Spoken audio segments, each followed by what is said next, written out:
जय हिंद साथियों, स्वागत है आपका हमारे यूट्यूब चैनल फार्मेसी हेल्थ में। आज इस लेक्चर में डिस्कस करने वाले हैं यूनिट 5। ओके, चलिए शुरू करते हैं बिना किसी देरी के। आज इस लेक्चर में इतने सारे टॉपिक्स को हम देखने वाले हैं जो कि क्वेश्चन नंबर 5 है, लेकिन इसमें से जो फर्स्ट है और जो थर्ड क्वेश्चन नंबर और जो 5 नंबर क्वेश्चन है, ये तीनों क्या है, क्वेश्चन एक ही है।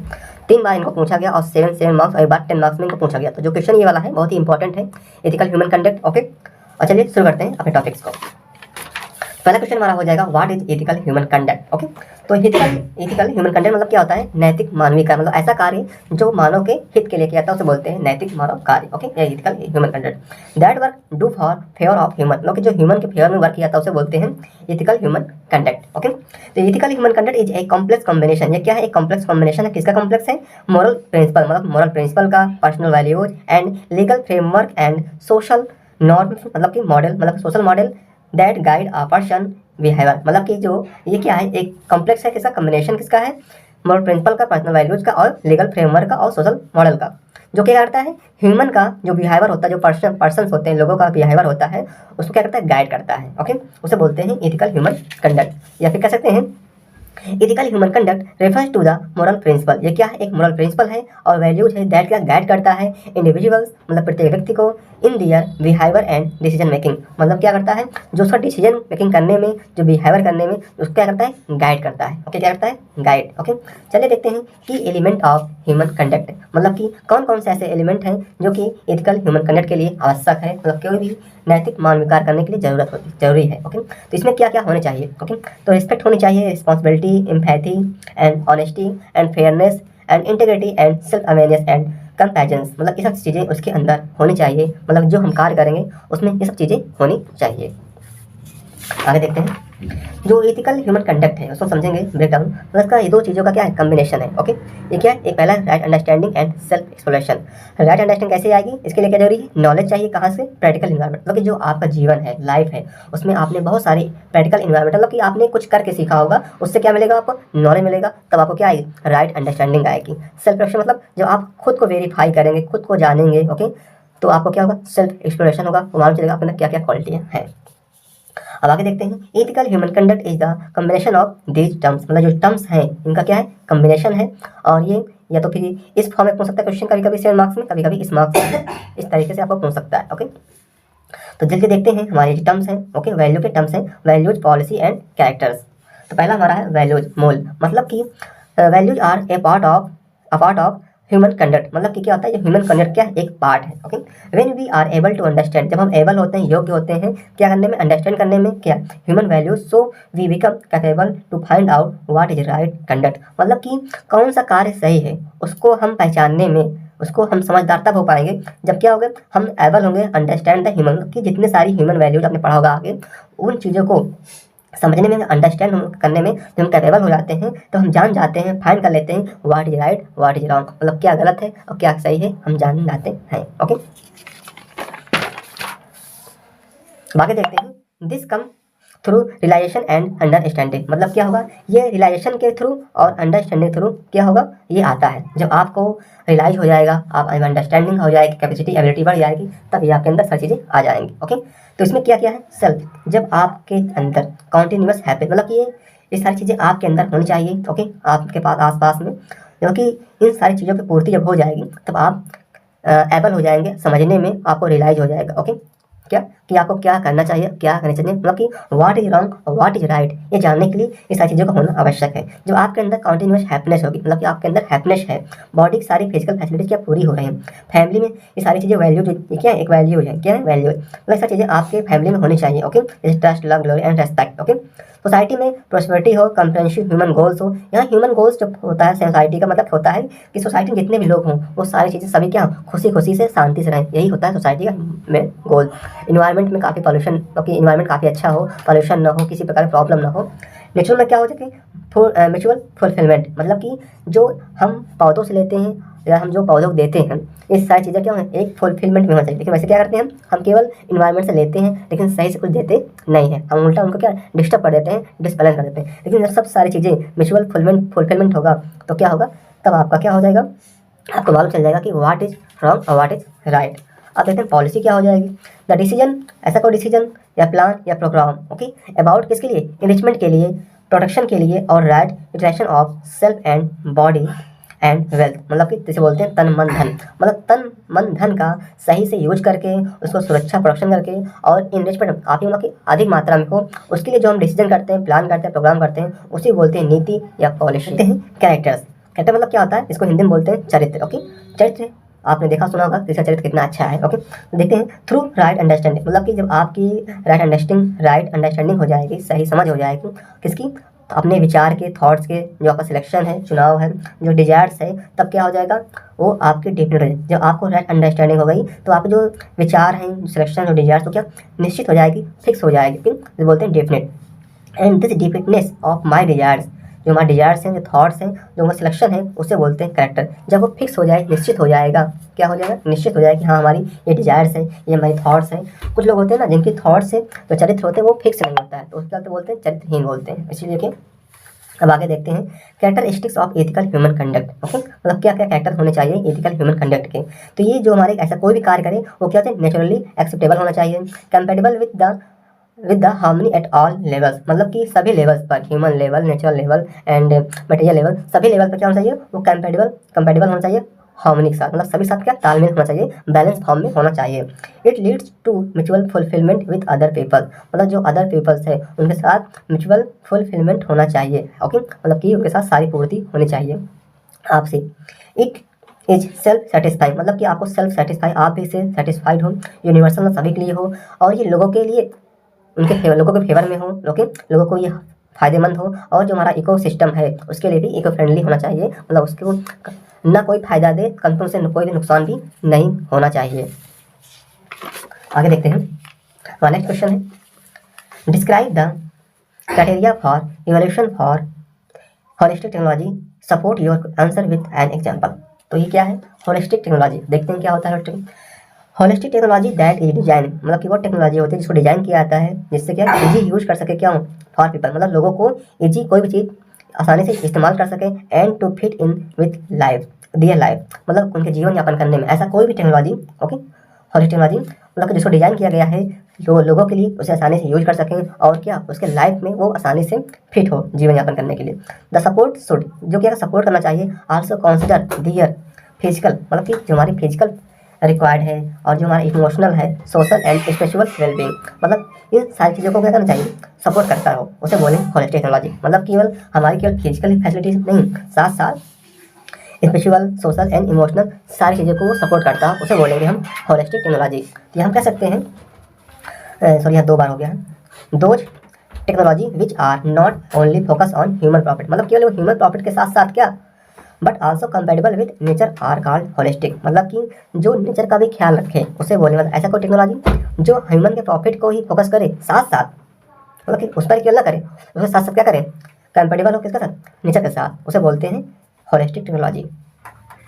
द मॉडर्न जो टेक्नोलॉजी मतलब कि जो आजकल की टेक्नोलॉजी सिस्टम्स हैं वो क्या है, सुटेबल नहीं किसके लिए, होलिस्टिक एंड सस्टेनेबल डेवलपमेंट, मतलब लगातार डेवलपमेंट करने के लिए वो क्या सुटेबल नहीं है, क्योंकि आप मान लीजिए कोई भी चीज़ें हैं, जिस प्रकार से पॉल्यूशन हो रहा है वो क्या हो रहा है, वो आगे उसी रास्ते पर हम चल नहीं सकते हैं। ओके, हमें क्या करना चेंज, तो ये क्या है, अल्टरनेट नहीं है। ओके, वो क्या है, सस्टेनेबल नहीं है, मतलब कि स्टेबल नहीं है। Okay, so we have to develop alternate, हमें डेवलप करना है क्या, एक अल्टरनेट टेक्नोलॉजी, ऐसा सिस्टम जो क्या करे, होलिस्टिक हो और नेचुरली एक्सेप्टेबल हो, क्या होना चाहिए, नेचुरली हो और क्या हो, एक्सेप्टेबल भी होना चाहिए। आगे देखते हैं, दे आर 3 ब्रॉड क्राइटेरिया, मतलब यहाँ पे कुछ ऐसे क्राइटेरिया दिए गए होलिस्टिक टेक्नोलॉजी के लिए, जो कि उन चीज़ों में ऐसा कोई टेक्नोलॉजी जिसमें इन तीनों का मेन रूप से उसमें रोल होना चाहिए, मतलब कि इस पॉइंट को ध्यान देंगे, ऐसी टेक्नोलॉजी हमें डेवलप करना है। तो क्या होना चाहिए, according to appropriate needs and lifestyle, मतलब कि जो लाइफ स्टाइल है, जो नीड्स है, उसके लिए क्या, उसके लिए उचित हो, उसी अकॉर्डिंग होना चाहिए। पीपल फ्रेंडली, मतलब लोगों के फेवर में होना चाहिए और लोगों को फायदे पहुंचाने वाले ऐसी टेक्नोलॉजी हमें डेवलप करना है। इको फ्रेंडली, साथ ही साथ वो हमारे जो इन्वायरमेंट है उसके लिए भी सपोर्ट करना चाहिए, उसके कोई हार्म ना पहुंचाए, कोई उसको नुकसान पहुंचाए, उसे बोलते हैं इको फ्रेंडली। अब कोई भी हम करेंगे, टेक्नोलॉजी डेवलप करेंगे तो सब उसका इवोल्यूशन करेंगे, उसको हम मूल्यांकन करेंगे, देखेंगे इसमें सारी चीज़ें हैं कि नहीं, तो वो उसके अंदर क्राइटेरिया दिया हुआ है, क्राइटेरिया। तो ऐसे technology must fulfilment following criteria, मतलब कि ये सारी क्राइटेरिया उसको फॉलो करनी चाहिए। इट शुड कैपेबल और नेचर, मतलब कि जो नेचर है उसके साथ का कंपेटेबल हो। Okay, it should satisfy the real human needs, जो रियल ह्यूमन नीड्स है उसको पूर्ति करे, मतलब कि हमारी कपड़ा मकान और भोजन, इन मेन क्या है, यही हमारी रियल ह्यूमन नीड है, इन चीज़ों को पूर्ति करे। और पीपल फ्रेंडली हो और सेफ होना चाहिए। Okay, it must not harm to health, मतलब कि हेल्थ को किसी प्रकार का हार्म, नुकसान न पहुंचाए। The product must be recyclable, मतलब कि ऐसा उसका जो प्रोडक्ट होना चाहिए उसको हम दोबारा यूज कर सकें, किसी घुमा के वापस फिर लाया, मतलब कि दोबारा उसका इस्तेमाल किया जा सके, ऐसा प्रोडक्ट होना चाहिए। Low cost and product stability, मतलब उसका कॉस्ट क्या है, लो होना चाहिए, ऐसा नहीं कि कॉस्ट हाई हो और उसको कोई इस्तेमाल ही न कर पाए। ओके, प्रोडक्ट स्टेबल, और जो उसका प्रोडक्ट होना चाहिए स्टेबल होना चाहिए, ये नहीं कि केवल 1 मिनट के लिए ही हो, आगे काम न चले। It must be eco friendly, और वो इको फ्रेंडली होना चाहिए, मतलब कि घुमा फिरा के है कि इन्वायरमेंट को किसी प्रकार का नुकसान न पहुँचाए। तो जाके देखते हैं यूनिवर्सल ह्यूमन, मतलब इसी का टॉपिक है, इसी का पॉइंट है क्वेश्चन के। तो universal human order is the feeling of, मतलब क्या एक फीलिंग है related to every unit including, जिसमें कि रिलेट किया गया है, जोड़ा गया है एवरी यूनिट को, जैसे कि human being, plant, animal and other entities and nature, मतलब कि जो हमारे नेचर के सारी चीज़ों को उसमें जोड़ा गया है, उनमें रखा गया है। Okay, on the basic of understanding of harmony, जब हम अंडरस्टैंड कर लेते हैं, समझ लेते हैं हार्मनी को, वी गेट, सभी लेवल पर we get nation of an undivided, हमें क्या मिलेगा, एक ऐसा नेशन मिलेगा जो कि वो अनडिवाइडेड होगा, अनडिवाइडेड सोसाइटी, मतलब सोसाइटी एक जैसी होगी, और कंप्रेहेंसिव ह्यूमन गोल, और जो उसका जो गोल होगा वो कंप्रेहेंसिव होगा, काफ़ी बड़े लेवल पे होगा।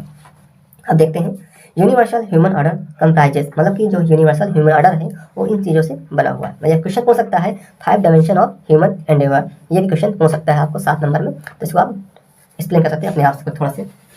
देखिए, तो जो इसका मतलब होता है प्रयास करना, मतलब कि जो ह्यूमन होता है कौन कौन से प्रयास करते हैं। ओके, वो लगभग आप देखेंगे तो जो भी कोई भी ह्यूमन हो, चाहे हम आप हो, वो लगभग इन्हीं 5 चीज़ों पर हम फोकस करते हैं, प्रयास करते हैं। जैसे कि एजुकेशन और संस्कार पे, एजुकेशन से क्या आएगा, संस्कार आएगा, हेल्थ होगा और संयम होगा, बस संयम से होगा, हेल्थ सही होगा, वर्क करेंगे तो प्रोडक्शन होगा, मतलब प्रोडक्शन कैसे होगा, वर्क कैसे होगा, जब आप जस्टिस होगा मिलेगा तो आपको सुरक्षा मिलेगी। ओके, आप जब एक्सचेंज करेंगे, जब आप लेन देन करेंगे, बिजनेस करेंगे, जो उससे बचेगा उसे आप क्या स्टोरेज करेंगे। तो अपनी लाइफ में क्या करते हैं, जैसे मान लीजिए हम कुछ खरीदते हैं, बेचते हैं, खरीदते हैं, बेचते हैं, तो जो बचता है उसको हम क्या करते हैं, स्टोर करते हैं। ओके, जस्टिस मिलेगा तो आपको सुरक्षा मिलेगा। ओके, तो यही 5 डायमेंशन होते हैं जो लगभग सभी ह्यूमन के एक समान होते हैं। तो आगे देखते हैं, human needs to move family towards world family to achieve this harmony, मतलब कि जो हमारी हार्मनी होती है, जो तालमेल होता है, वो ह्यूमन नीड्स जो होती है मूव करती है फैमिली से सोशल वर्ल्ड फैमिली की ओर, मतलब कि आप कोई भी चीज़ पूर्ति करेंगे, पहले अपने घर में करेंगे, अपने घर के लोगों करेंगे, तो उसके बाद सोशल वर्ल्ड, मतलब कि दुनियादारी सोचेंगे। पहले आप घर की पूर्ति करेंगे, फिर आप पड़ोस की पूर्ति करेंगे, फिर आपको जो बचेगा तो सोचेंगे, मतलब कि विलेज की, हाँ गाँव का भला करते हैं, जब गाँव का भला होगा तो आप सोचेंगे कि आप अपनी दुनिया का पूरा भला करें। तो ऐसे ही है। अब हमारा नेक्स्ट क्वेश्चन है, what do understand by professional ethics. Professional ethics क्या होता है, ये 2 वर्ड से लेसन तोड़ेंगे, ब्रेक करेंगे और समझेंगे वर्ड बाई वर्ड। तो प्रोफेशनल मतलब कि रिलेटेड टू जॉब बिजनेस, जब कोई बिजनेस करते हैं या जॉब कर रहे हैं उसका मतलब होता है प्रोफेशनल। इसी मतलब हो जाएगा ऐसा वे, मतलब कि लिविंग का एक रास्ता है, रहने का, जीवन यापन करने का। The study of what is right and what is wrong in human behaviour, मतलब कि ह्यूमन बिहेवियर के अंदर क्या गलत है क्या सही है, उसी को स्टडी करना कहलाता है एथिक्स, उसी बारे में क्या बोलते हैं, एथिक्स। आगे देखते हैं, प्रोफेशनल एथिक्स आर प्रिंसिपल, ये क्या है, एक प्रिंसिपल है that control the behaviour of a person और group in a business environment, मतलब किसी बिजनेस इन्वायरमेंट के अंदर जो पर्सन होते हैं, जो लोग होते हैं या कोई ग्रुप होता है, उनके बिहेवियर को कंट्रोल करने जो प्रिंसिपल होता है वही क्या है, प्रोफेशनल एथिक्स है। प्रोफेशनल एथिक्स प्रोवाइड रूल्स, ये क्या प्रोवाइड करता है, हमें रूल्स प्रोवाइड करता है, and how a person should act towards other people, और एक पर्सन दूसरे पर्सन के साथ कैसे वो क्या एक्ट करेगा, रिएक्ट करेगा, उसे हमें बताता है कौन, प्रोफेशनल एथिक्स बताता है। The development of ethical ability can achieved by value education, जब आपके अंदर सारी वैल्यू होंगी तभी वैल्यू एजुकेशन होगा, तभी हम एक एथिकल एबिलिटी हम प्राप्त कर सकते हैं। यदि आपके अंदर ये सारी चीज़ें नहीं होंगी और जो अदर्स वैल्यूज हैं वो चीज़ें नहीं होंगी, तब तक आप एथिकल एबिलिटी को प्राप्त नहीं कर सकते हैं। तो क्या करेंगे हम, पहले एथिकल एबिलिटी को डेवलपमेंट करने के लिए हमें अचीव करना होगा इसको, वैल्यू एजुकेशन। यदि वैल्यू एजुकेशन होगा तो हम अचीव कर सकते हैं क्या, एथिकल एबिलिटी। ओके, तभी हम डेवलप कर पाएंगे। अब देखते हैं कैरेक्टरिस्टिक्स ऑफ प्रोफेशनल एथिक्स। तो प्रोफेशनल एथिक्स के अंदर जो कैरेक्टर होने चाहिए, ये सारे कैरेक्टर आपको होने चाहिए। Honesty, integrity and transparency, accountability, objectively and respectfulness and confidentially and obedience to the law. मतलब ये सारी चीज़ें आपके अंदर होगी, तभी आप इसको हम एक एथिकल इन्वायरमेंट तैयार कर पाएंगे। हमारा नेक्स्ट पॉइंट है current issues in professional ethics. Okay, they are following current issues in the professional ethics. मतलब जो हमारे प्रोफेशनल एथिक्स हैं उसके अंदर बहुत सारे कमियां या बहुत से चीज़ें हैं, इश्यूज हैं जो उनको सही करने की ज़रूरत है। देखते हैं कौन कौन से इश्यूज हैं। पहला है डिस्क्रिमिनेशन, मतलब कि हर कंपनी में क्या हो रहा है, हर जगह क्या हो रहा है, कॉलेज हो चाहे यूनिवर्सिटी हो चाहे कंपनी हो, कहीं भी ऑफिस में, वहाँ पर भेदभाव होता है। कहीं पर लिंग के आधार पर, ओके, जेंडर के आधार पर किया जाता है, कभी कास्ट के, कभी रीजन के एंड कभी वेल्थ के अकॉर्डिंग भेदभाव हो रहा है। हैरेसमेंट एंड पर्सनल इंसल्ट, मतलब कि हैरेसमेंट क्या, मान सम्मान के साथ खिलवाड़ किया जाता है और वहाँ पर किसी व्यक्ति की इंसल्ट कर दी जाती है। ओके, एंड अनइथिकल अकाउंटिंग, मतलब कि जो अकाउंटिंग होती है, पैसे का लेखा जोखा होता है, वो अनइथिकल किया, गलत तरीके से किया जाता है। ओके, वर्क प्लेस सेफ्टी, मतलब जहाँ पे आप काम कर रहे हैं, जो आपका ऑफिस है, क्या वहाँ पे आप सेफ हैं या नहीं हैं। सोशल मीडिया एंड प्राइवेसी, मतलब प्राइवेसी, सोशल मीडिया थ्रू क्या आजकल प्राइवेसी बच नहीं रही। Okay, and abuse of leadership authority, मतलब कि जो अथॉरिटी होती है, लीडरशिप होता है, वहाँ पर जो मैनेजर होता है, वो अब्यूज, गाली गलौज की चीज़ें वहाँ पर आजकल बहुत बड़ी मुद्दा हो चुके हैं। नेपोटिज्म एंड फेवरेटिज्म, नेपोटिज्म मतलब होता है कि लोग, जैसे मान लीजिए कि क्या होते हैं, कंपनी में लोग मैनेजर बन गए हैं तो वो केवल क्या करते हैं, अपने ही लोगों को, अपने भाई भतीजे को, जो अपने रिश्तेदार होते हैं, उन्हीं लोगों को रख लेते हैं कंपनी में। और फेवरेटिव मतलब होता है जो उनके फेवर में होते हैं, फेवरेट होते हैं, अपने पसंदीदा लोग, चाहे उनके अंदर क्वालिटी हो चाहे ना हो, उनके अंदर एबिलिटी हो चाहे ना हो, वैसे उनको रख लेते हैं। इसे बोलते हैं नेपोटिज्म एंड फेवरेटिज्म। ओके, अब हैं स्पियोनेज विद कंपनी, मतलब कि किसी कंपनी का, मान लीजिए कोई है हमारी कंपनी में काम कर रहा है, वो व्यक्ति अपनी मेरी कंपनी से जासूसी करके हमारी जो सीक्रेट बातें होती हैं उनको दूसरी कंपनी में पैसे के लिए या किसी कारण से उसे यहाँ का वहाँ करते रहते हैं, इसे बोलते हैं जासूसी। तो इसका सॉल्यूशन क्या है, ओके, एथिकल इश्यूज का। तो इसका इश्यू ये है कि हमें अपनी हर कंपनी में पॉलिसी बनानी चाहिए उसके लिए। ओके, ट्रैक एम्प्लॉय एक्टिविटीज, मतलब कि जो एम्प्लॉय है, ओके, जो वहाँ पर वर्कर है, उसकी एक्टिविटीज़ को ट्रैक करते रहना चाहिए। प्रोवाइड ऑन गोइंग ट्रेनिंग, और हमें वहाँ पर ट्रेनिंग की व्यवस्था करनी चाहिए। Okay, create an environment of trust, वहाँ पर एक ऐसा इन्वायरमेंट तैयार करें जिससे कि एक दूसरे को क्या हो, भरोसा हो, ओके, विश्वास हो, ट्रस्ट का भरोसा हो। Okay, punish and reward according, यदि कोई गलत काम कर रहा है उसको पनिश करें, यदि कोई अच्छा काम कर रहा है ईमानदारी से तो उसको रिवार्ड देना चाहिए। ओके, चलिए आगे देखते हैं। कुछ ये हमारे टॉपिक्स हैं जो छूट गए थे पिछले कुछ लेक्चर्स में, उनको यहाँ पर बहुत ही इंपॉर्टेंट है, कई बार पूछा गया है। तो ये है SVDD, मतलब कि साधन विहीन दुखी दरिद्र, ये आपने हिंदी में इसका मतलब है। SVDD मतलब क्या होता है कि उसके पास साधन तो नहीं है, साधन नहीं है, ओके, और दुख दरिद्र मतलब कि साधन पैसे नहीं है, वेल्थ नहीं है, और वो गरीब है। ओके, तो refers to the condition of person who does not have, जिसके पास क्या ना, does not have the means to fill his materialistic desire, मतलब कि जो उसकी डिजायर्स हैं वो पूरी नहीं हो रही, और जब नहीं होगी तो सिंपल सा है, दुख और दरिद्रता गरीबी रहेगी। तो यहाँ पर जो डिजायर्स होती हैं वो दो प्रकार की होती हैं, मटेरियलिस्टिक एंड नॉन मटेरियलिस्टिक, मतलब कि जैसे कि फूड, शेल्टर एंड क्लॉथ, मतलब कि मटेरियल हो गए, और नॉन मटेरियल क्या हो जाएगा, रिस्पेक्ट हो गया, ट्रस्ट हो गया, हैप्पीनेस हो गया, सब क्या है, और केयर हो गया, सब क्या है, नॉन मटेरियल है। SSDD मतलब साधन संपन्न दुख दरिद्र, मतलब इसके पास साधन भी है, सबको संपन्न है, पैसे हैं, सारी चीज़ें हैं, लेकिन फिर भी क्या, वो खुश नहीं है, दुखी दरिद्र है। Money is not all that matter, मतलब मनी जो बोलते हैं ना, मनी सब कुछ होता है, लेकिन मनी सब कुछ नहीं होता है। बहुत से लोग हैं ऐसे, बहुत से लोग मिल जाएंगे, मनी है लेकिन वो खुश नहीं है। तो state of person in which he has all the means, मतलब सब कुछ उनके पास है, acquires materialistic requirement of life, मतलब कि लाइफ के लिए जितनी भी मटेरियल वाली चीज़ें होती हैं उनके पास सारी चीज़ें हैं, but still something is lacking in, लेकिन उनके क्या होता है, बहुत कुछ क्या होता है, कमी रहती है उनके लाइफ में। ओके, इसे बोलते हैं SSDD। इसीलिए बोला गया एक कहावत है, money can buy bed, money से आप बेड खरीद सकते हैं बट नॉट स्लीप, मनी से आप फूड खरीद सकते हैं, खाना खरीद सकते हैं, बट नॉट एपेटाइट, लेकिन भूख को नहीं खरीद सकते। Money can buy this, sorry things, यहाँ पे था, यहाँ पर थिंग्स हो जाएगा, सॉरी। मनी से आप सामान खरीद सकते हैं, वस्तु खरीदते हैं, but not character and happiness, लेकिन उससे कैरेक्टर, चरित्र और जो हैप्पीनेस है उसे नहीं खरीद सकते हैं। ओके, आगे है SS या 4 साधन संपन्न सुखी समृद्ध, मतलब साधन भी सारी चीज़ें उसके पास है और सुख है। तो साधन संपन्न मतलब कि एबिलिटी ऑफ फिजिकल फैसिलिटी, सारी फिजिकल फैसिलिटी उसके पास है। सुख समृद्ध मतलब कि कॉन्टिन्यूस हैप्पीनेस और प्रॉस्पेरिटी है, मतलब सारी चीज़ें उसके पास अवेलेबल है। ठीक है, वी नीड राइट अंडर, मतलब कि हमें साथ साथ, मान लीजिए आपका वेल्थ है, पैसे हैं, तो साथ साथ हमें क्या चाहिए, राइट अंडरस्टैंडिंग चाहिए। यदि आपके पास ये नहीं है तो आप बस हो चाहे कुछ भी हो, आप खुश नहीं रह पाएंगे। तो वेरीफाई करता है ऑल आइडिया, वो आपके जो ऑल आइडिया है उसको क्या वेरीफाई करता है, और वेरीफाई करता है दैट इज म्यूचुअल हैप्पीनेस, जो आपकी म्यूचुअल हैप्पीनेस है उसको भी वेरीफाई करता है with nature and with in, मतलब कि जो आपके नेचर है, जो और भी चीज़ें हैं उनके साथ उसे क्या करता है, फुलफिल करता है और वेरीफाई करता है। तब क्या होंगे आप सुखी समृद्ध, आप सुखी से रहेंगे। तो thank you so much for watching. तो चैनल को यदि आपको वीडियो अच्छा लगा हो, आपको फायदा हुआ हो, बेनिफिट पहुंचा हो हमारे लेक्चर से, तो हमारे चैनल को like and subscribe and share करना मत भूलिएगा। Thank you so much.